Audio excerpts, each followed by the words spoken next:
Hey, Bobby Manning here. Celtics back on track at 5-6 after a 104-88 rout of the Toronto Raptors here that they led wall to wall in. Built an early lead in that first quarter. Got tight at times throughout the second half, about as tight as 9. And really, Raptors never even closed in on a one-possession game throughout this one. Celtics led by as many as 18, win by 16, and frankly, in this game, beyond it being great revenge for opening night where the Celtics lost by 32 about 3 weeks ago, looking disjointed, effortless, and a mess defensively. They've now built up a 93 defensive rating over the last week or so, rising up the defensive standings in this league, switching well, blocking shots, but beyond that, this win to me was exactly how Ime Udoka, the Celtics head coach, wants this team to play. You check multiple boxes, starting with Jayson Tatum as a playmaker. Celtics getting more and more comfortable by the day, putting the ball in his hands, allowing other teams to blitz the Celtics, and then getting off it to find other shots. Corner three's the emphasis this week. Tatum produces 2 for Romeo Langford in that first half. Al Horford another for Dennis Schroeder off a post-up that he got doubled off of. And then finding Robert Williams inside, going downhill, supplied the basket shots that the Celtics want, attacking the rim first and foremost. Ime said is the priority, and then looking for the corner threes and other things that they're doing to space the floor. Celtics started 5 and 9 from 3 in this one. Tatum active in the passing game, 5 assists in that first half. Finishes this game 22 points, 12 rebounds, and 7 assists. Ime said after the game that the whole game plan was to make the Raptors hedge, gamble on Tatum, and then dish it out to shooters, and the shooters obliged in this game. 34%, 37% in the first half. It's an improvement, a mild one, but an improvement for the Celtics, who came into this game shooting 33% from 3. Thought that was a good thing that the Celtics did, that Ime Udoka wants them to do. Second, just a great game plan of getting aggressive on the offensive boards. That's why the Raptors killed the Celtics on opening night. Being aggressive on those boards and getting out in transition, the 2 areas where Toronto demolished Boston in that game. This time around, Ime says, all right, let's get them out of transition by attacking the offensive boards, making them box out, and needing to slow the game down to actually secure the ball. That's what happened here. Rob, phenomenal on the offensive glass in this one. 13 rebounds, 8 offensive, 5 putbacks, and a near putback that would have made it 6 for him during a 16-point night. Got involved in 2 steals, a block that sent him out in transition for a dunk from Tatum. That run out was really emblematic of how the Celtics want to play under Udoka. Disruptiveness, spacing, sharing the ball on offense in this one. They did that. And getting out in transition. That was something they did consistently throughout this game. Allowed more than they wanted to. Raptors took advantage and scored 18 on the break against them. Udoka called that a high number.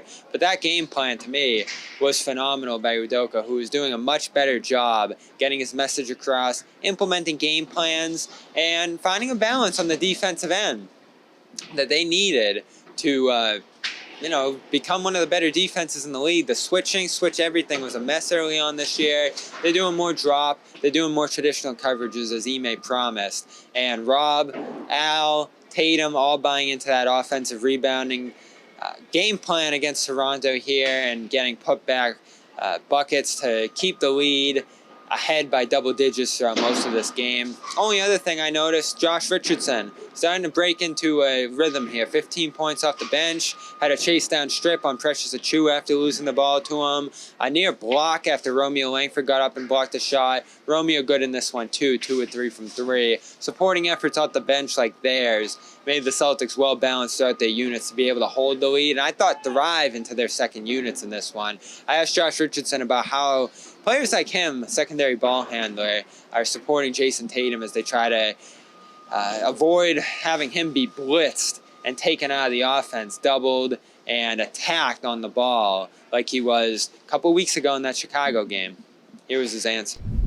Hey, Josh, you're obviously another ball handler, playmaker on this team, but you're going to be more off the ball with this group, with Tatum and some of the other guys handling the ball. How do you try to make it easier for Jayson when guys are blitzing him? Like, what's kind of your role in the game plan to make things work smoothly off it when they blitz him? Just being available. You know what I'm saying? When he gets that blitz, all of us know to flood towards the ball and be aggressive with your catches after, because you don't want to get caught, you know what I'm saying, shooting jump shots or shooting tough shots at the last 3 seconds on the shot clock every possession. Marcus Smart also asked after the game, for speaking for the first time since those comments after Chicago, about Jaylen Brown, Jayson Tatum moving the ball, since he called for them to do more of that, in comments that kind of shook up the team, organization, and the city after the horrible meltdown against Chicago. The quote that kind of exploded that you probably didn't expect about Jaylen and Jayson needing to pass the ball more to facilitate the offense. What's the last 9 days been like? What was the meeting like in Orlando? And what's been your thoughts on the progress of the team since then? We had a great game. It's a great game. We won. First home win. So, like I said, it was much needed. Got another one on Friday to take care of. So Smart, a lot more brief in his commentary after this one. Celtics win 104-88 from TD Garden. I am Bobby Manning. Make sure you support the Garden Report by supporting our sponsors, Raycon. Go out and get it. It's Christmas season. Black Friday's coming. You can beat all of that by going to buyraycon.com/garden right now and getting 20% off. Gifts will come on time. No, it's a big concern this year. And frankly, you need headphones. Gym, Subway, anywhere, even on a run. I love them. Just walking around the house during the day, taking calls. Perfect for a ton of different situations in Raycon. Bluetooth headphones. You can just push a button, pick up the phone, switch songs, do a bunch of different stuff, pause and play. Raycon, Garden Report, Celtics All Access. I'm Bobby Manning. We'll be back at TD Garden for Celtics Bucks with Celtics postgame following the game. And make sure you check out our Celtics postgame show from tonight following a big win for the Celtics. 3-1 now since that meltdown in Chicago, off a good road trip and a home win to start a stand that's going to take them into a weekend against Cleveland. Tough stretch coming up. It continues for this team, but the Celtics look much better and are starting to emulate the vision that Ime Udoka put in place about a month ago when training camp began.